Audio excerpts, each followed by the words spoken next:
Hello, my friends. I just wanted to drop some special bonus episodes into the feed that you probably have not heard unless you are a part or an early part of the Patreon for the Life Shift podcast. If you don't know, I do have a Patreon. It currently only has two tiers. One is a $3 a month tier just to support what I'm doing, helps cover production costs. And then there's a $5 tier, which will get you episodes early and just the, I guess, warm fuzzies for helping me out with the Life Shift podcast. But I used to have other tiers where people were so generous and were offering additional money each month to get bonus episodes and possible winnings of t-shirts and all sorts of things. And then I realized a couple months ago that I wasn't able to deliver what I wanted to, especially for those of you that were giving me the extra money. So right now we're just kind of doing the early episodes. You'll always get those. So if you want to support the Life Shift podcast, please jump over to patreon.com/the Life Shift podcast, and you can find that information there. But I come on here because I want to share a series of these bonus episodes that I did early on in the Patreon journey. There are like 20 plus episodes in which I had bonus recordings with previous guests. So I would go back and we would have a conversation about the experience of sharing their story on the Life Shift podcast, catch up on anything. And I think these are super important. And I know most of them did not see the light of day from outside of the Patreon. So I'm going to be dropping these episodes. Whatever you're listening to now is another episode. So I'm going to use the same intro for all of them. But here is one of the bonus episodes with a former guest from the Life Shift podcast. And if you like this, let me know because I'm thinking of bringing some of this back and talking to previous guests as I go into year 4. So enjoy this bonus episode that was once released on the Patreon feed. I'm Matt Gilhooly, and this is The Life Shift, candid conversations about the pivotal moments that have changed lives forever.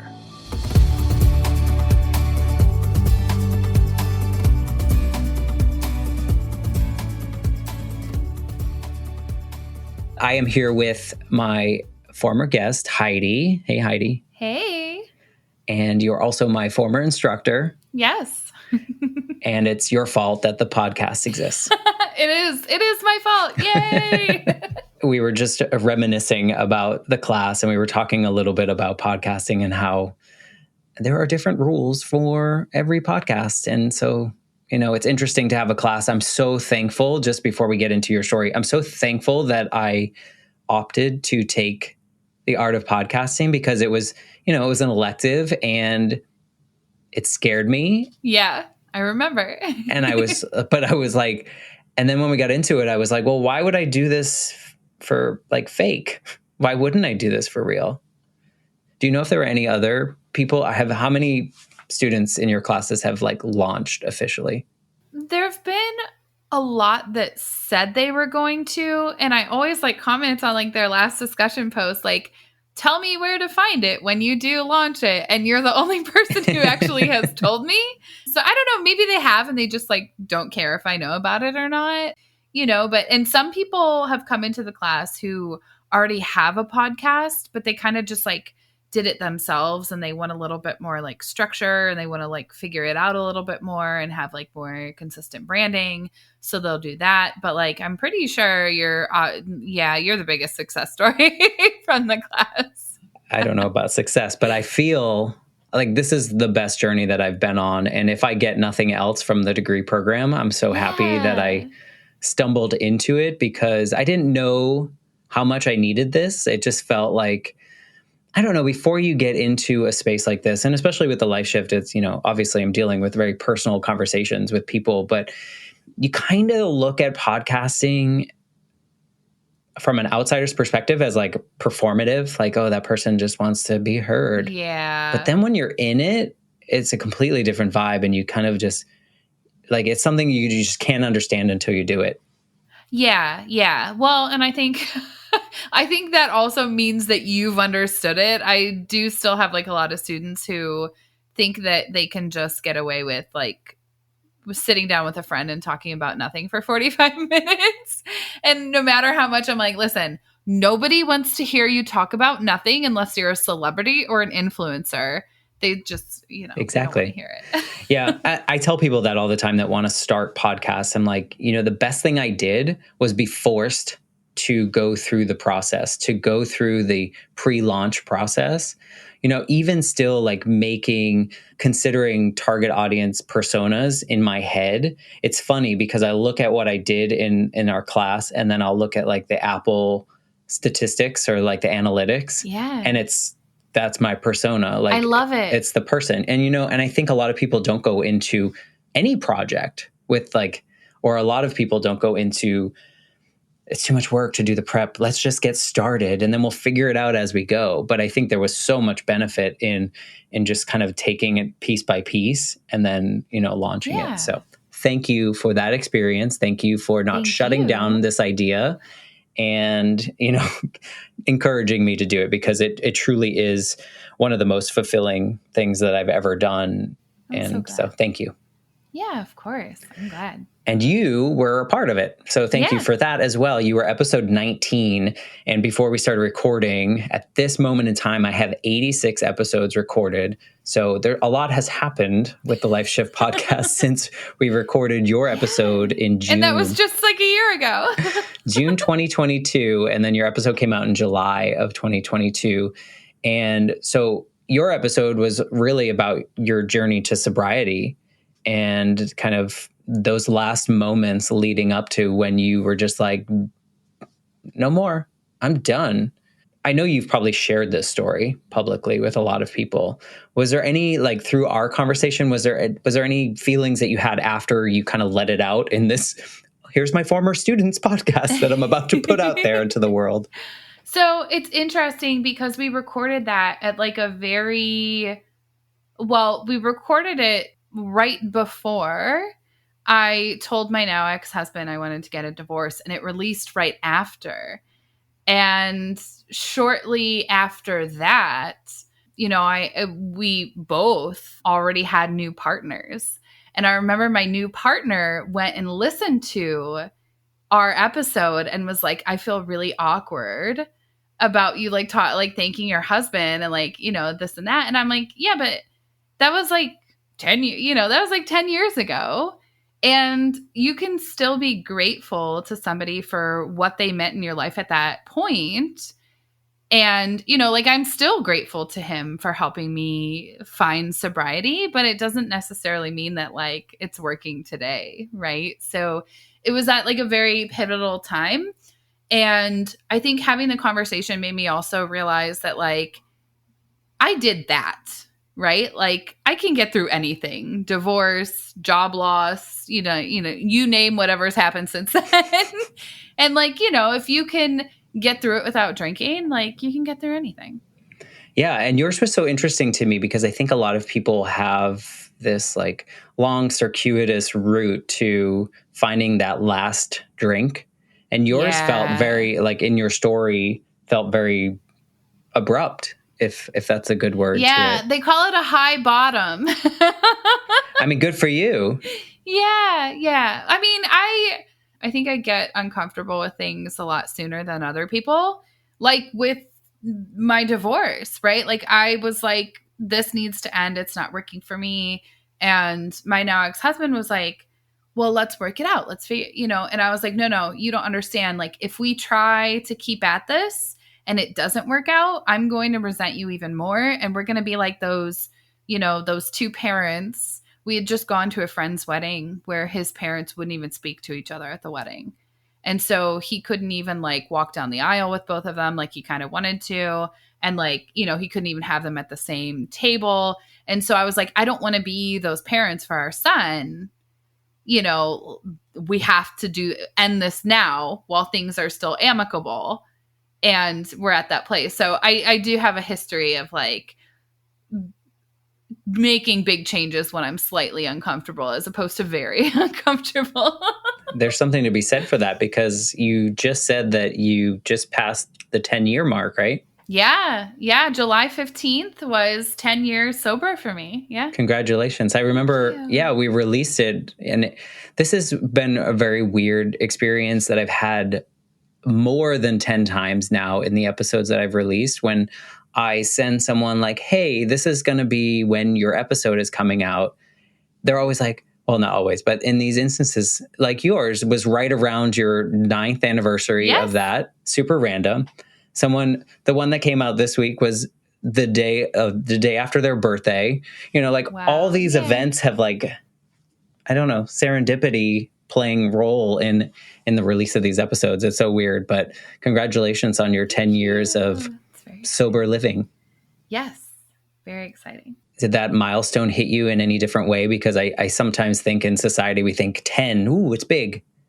It was like extremely uneventful. I was away for my sister's bachelorette party weekend, and the weekend was about her. So I didn't even remind anybody. I didn't even bring it up other than a text from like my best friend since 4th grade who congratulated me on it.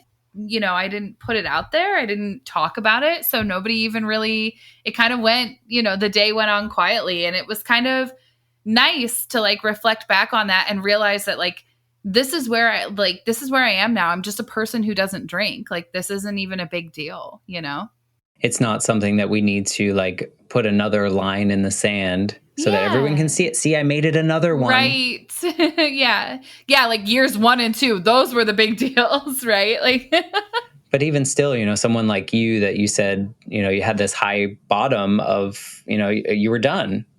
And sure, you liked it, but you still knew that it wasn't serving your life in the way that maybe you wanted it to. Yeah, for sure. So for sure. I think that's important. With these particular bonus episodes, I have like a grouping of questions. And the next one, I don't think you're going to have an answer to, but I was going to ask, are there any updates about your life since we recorded? And you've already mentioned a few. Yeah. So, other life shifts, right? Just since the episode released, divorce, I moved out of my house, and I actually just recently purchased a house on my own. Thank you. And the day that I got my keys, I found out I was being laid off from my tech job. So I don't mean to laugh. This is terrible of me. No, it's good, because if you can't laugh about it, then but seriously. And so I had planned a trip to go visit my partner who lives in Australia. That's the other thing, is I ended up with someone who lives in not just literally another country, farthest place you but could like go. The furthest place on the planet that you could possibly live from Ohio.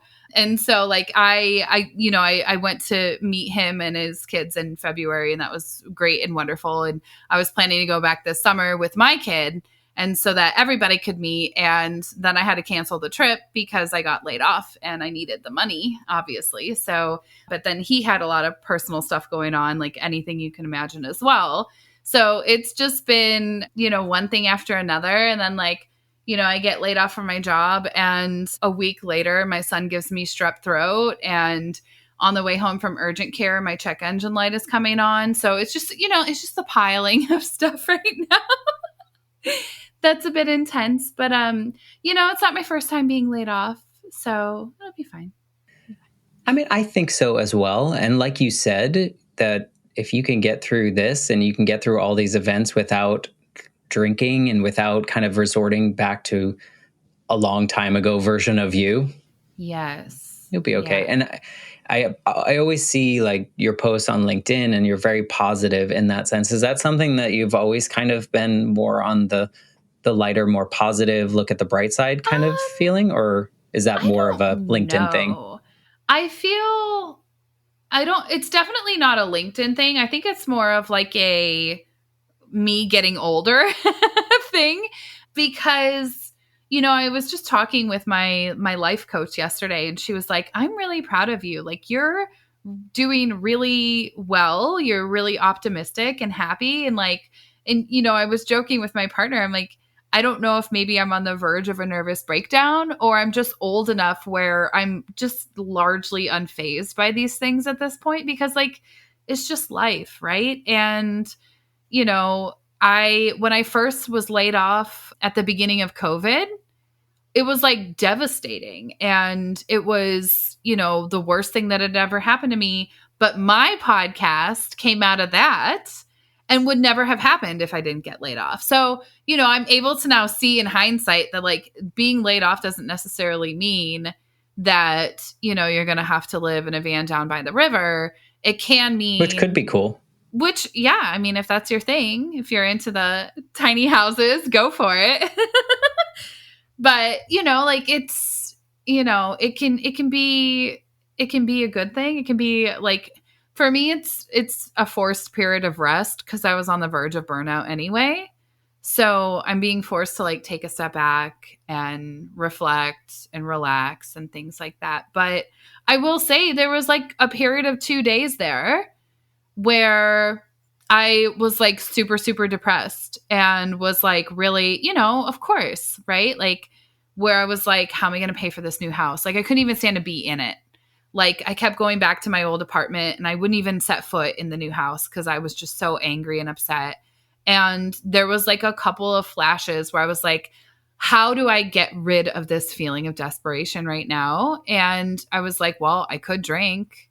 That would definitely get rid of it. So that never goes away, right? Like it's fleeting because then like, I laugh at it and I'm like, really? That's that's the answer. That's your solution? No, but it's like that. It's still that fleeting moment where it pops into your head and you go, well, I could drink, Well, unfortunately, that's society's answer to a lot of problems. Sure. Yeah. For sure. Yeah. And, unfortunately, it is what it is. I have a Patreon supporter and a really great friend who has been dying for me to follow up with you and see what's happening in your life because their family members, or they had a family member that had an addiction to alcohol, and they kind of grew up around that. And I think maybe your story and understanding that you were a mother and you were so proud of the fact that, he's never seen you in that way, and that was something that you celebrated in your own kind of journey, is that you felt proud, right? That your son hadn't seen you in the ways that maybe, I think you said maybe a nephew or a niece or someone had seen. Yeah, my nieces. Yeah, for sure. And so they were like, oh, you have to follow up and see where she is. I want to see where this touch point is. And that's what I love about this additional kind of component of the life shift, is it like gives me an excuse to come back and drop into someone's life and see what's happening. And I knew when the episode came out that your life was already kind of changing, in that sense, but I didn't know when we recorded. And that is what I've learned throughout a lot of these conversations. And I think I knew this. Well, I definitely knew this, that people don't just have one life shift. Of course. Life is about pivots and whatnot. And, as much as I do try to focus on, okay, what was like the most significant pivot? You've had multiple since. You're a different person than you were even a year ago. Absolutely. Yeah. And I think that's the nice part about storytelling. Did you, besides your new partner giving you the feedback of being uncomfortable listening to your story, did you hear from anyone or any kind of feedback after your episode came out? I think the general consensus, I don't think anyone personally close to me listened to it. I'm upset. That I know of. Or they didn't tell me if they did, right? Maybe they did. Because I think I shared it on Instagram. So maybe they did. But I got a lot of you're so brave for sharing your story on the internet for God and everyone, basically, right? And I always think that sometimes I feel as though it's a backwards compliment in a way that like I'm doing it to seem brave when really that's not the case. Like it's just, I had a super proud mom moment the other day. I was driving in the car with my kiddo and I forget what we were talking about. And he was like, I just want to help people, Mom. That's all I want to do. I just want to help people. And like, it resonated with me so much. Like I was like, he didn't see me. I'm like crying while I'm driving. Right. And I'm like, me too, buddy. Me too. And like, that's really just it, is like, I found that the best way to help people is to share your story and to be genuine and to be authentic and to not pretend that like our lives are these perfect things. And, you know, so like when people say, oh, that's so brave of you, it's just kind of like, I'm kind of like, I guess, but it's just it's also like my coping mechanism Me too. when I am feeling imposter syndrome or stressed or overwhelmed. Like helping other people helps me to feel better, you know? But I think in a way, I mean, it helps you essentially. Yeah. I mean, I think that when we were in a similar generation, I think that we grew up conditioned that we don't share those parts. Yeah. We don't share the mistakes. We don't share, you know, when things go wrong or a character flaw that someone might perceive as a flaw. It was just your experience. And, you know, luckily you got out of an experience that maybe could have gone really badly. Yeah. You know, so I agree with that. I think there is so much power in telling your story. And I mean, it is, I guess I agree with you. It is brave, but only because we were conditioned a certain way growing up. For sure. Yeah. I think if you asked like the younger generation, like if they think it's brave for people to share their story on the internet, they'd be like, no, are you kidding me? I just shared my whole life on TikTok last week, you know? Exactly. And it's, you know, it's, we're doing this now, or I'm doing this show now in hopes that one person out there hears an episode and is like, I thought I was the only person and I'm not. Or it's possible, or someone's on the other side waving and being like, look, it's fine over here. You can do the thing. Or, you know, you will survive this moment. It feels really dark and really scary and whatnot at this point, but we can get there. You know, like I think of myself in this instance of like when I was 8 and no one around me knew how to help a kid who just lost his mom and didn't want to talk about it. I felt like I was the only one. And I took on the responsibility of proving that I was going to be okay to everyone around me. So then became the performative pretending that everything was fine. And so I think, you know, I'm kind of doing all these conversations and having these conversations out there for that little 8-year-old of me that was like, felt very alone. And so in your story, someone, you know, that might be like, do I really need to drink? Do I really need this in my life? And they hear like, yeah, you were able to do it in a quick shot. Because a lot of people might be afraid, like, am I going to go through withdrawals? Am I going to do this, that, or the other? And then they hear your story and they're like, oh, well, maybe it is possible. Or they're like, oh, it's not that, my drinking's not that bad. Like, do I really need to quit? And it's like, but what do you have to lose, you know, other than like the societal, you know, pressures and just so you know, crazy junk that comes along with drinking.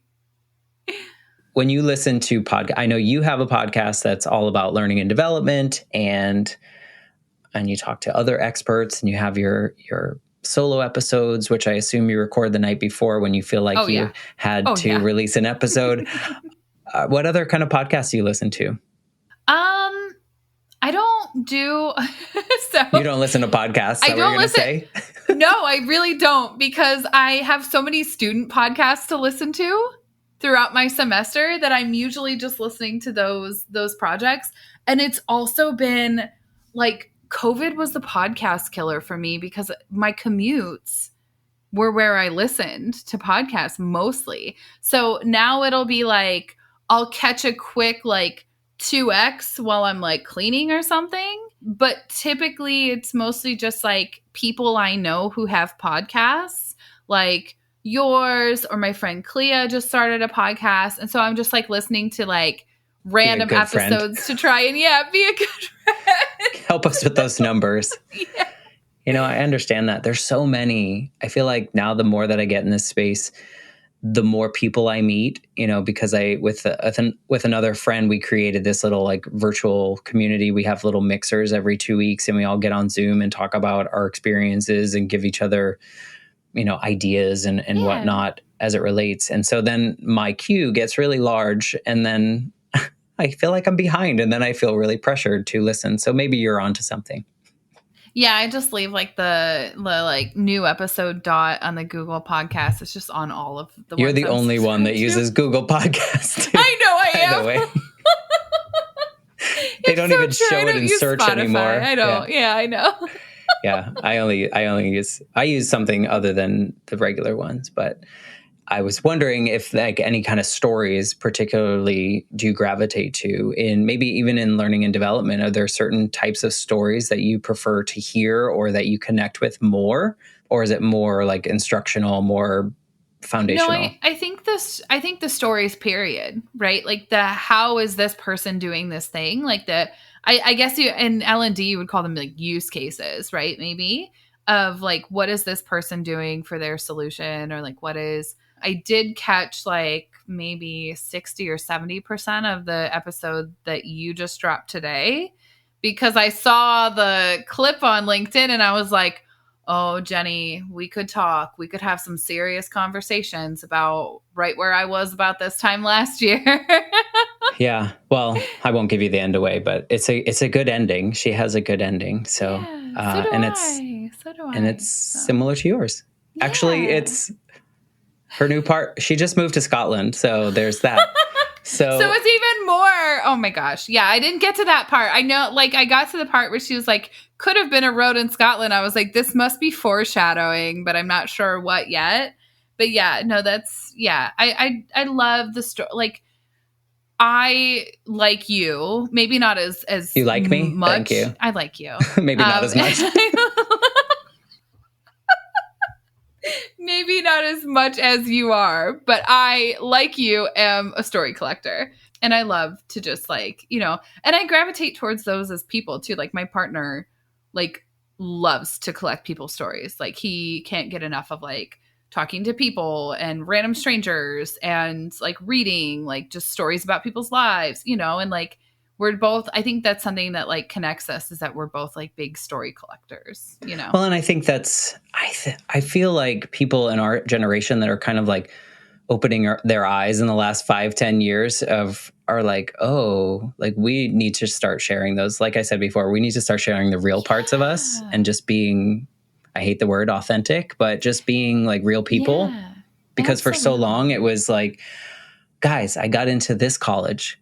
Guys, I have a 4.0. Guys, I got this job. I got promoted, and those were the only things we were sharing for so long. And now it's like, guys, I have a drinking problem or whatever it may be. And that's Yeah. okay. It's where like I see all this stuff on social media all the time about like breaking generational trauma, but like honestly, I think that that's like what a lot of us are trying to do, is like we see how emotionally unavailable the adults in our lives were when we were coming up and what that did to us. And like we went through it, like, Columbine, 9/11, there's those lists of like, here's all the shit that millennials have lived through, right? And like, why are we upset? And like, but why are we also not phased? And why are we also like, go ahead, do whatever you want? Like, nothing phases us anymore. But I think that's having an impact. I mean, you can see it directly in the conversation or the example that you just gave of your son, is that, Yeah. Whatever you're putting into the world and that he's seeing and absorbing, Yeah. he now wants to help others. So, I mean, you're already breaking it. So in touch with his emotions. Good. And I wasn't allowed to cry. sharing how he feels. And yeah. And like, he's got a lot of emotions, so it can be hard. But, I think it's important that we stop just trying to smush all of kids' emotions back into them. Well, and I think he's experiencing a lot of things that a lot of people can understand. His parents have now separated, and now he's seeing that they can be two separate humans and they can live different worlds and lives, and you're around to help him navigate that. And I think that's important. So I thank you for sharing your story and being quote unquote brave enough to share your story on your students' podcast. And, just coming and having a genuine conversation, it's super helpful. If someone was like on the fence about, they had a similar story to yours, or they had something that they've never really told anyone, can you give any advice to someone that's kind of like itching, but still a little bit afraid about telling a story? I would I would tell them, this is very specific niche advice, but I just thought of something I watched last night. So I've been binge watching The Great Pottery Throwdown. There is an episode in there where this woman, I'm not going to be about, it's in season 5. Just watch episode 8, season 5, episode 8. There's a woman who said that she has had this story for so very long, and she finally puts it into her pottery that she makes, and like everyone is blown away. And like you just have to watch it to see like this is the catharsis that can happen when you finally let that shit go. So my advice would be to watch it to get the sense and understanding, but also just to say, let that shit go. Because the only person that you're doing damage to by holding on to it is you. No, I agree. I mean, it's because it's kind of the same thing with podcasts, you know, like you hear other people going through an experience and you can relate to that. So like watching this pottery experience, by the way, I saw that you wanted to try throwing pottery. It's not very easy. I've heard. That's why I haven't done it yet.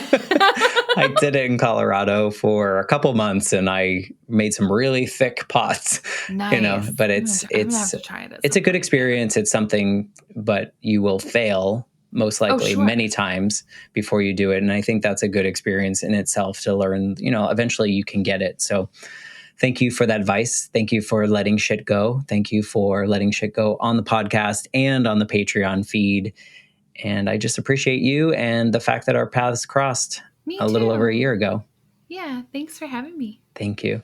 And those of you listening, you are on the Patreon tier. Thank you for supporting the show. And a new bonus episode will be out in about 3 weeks. So thanks again, and we'll see you later, Heidi.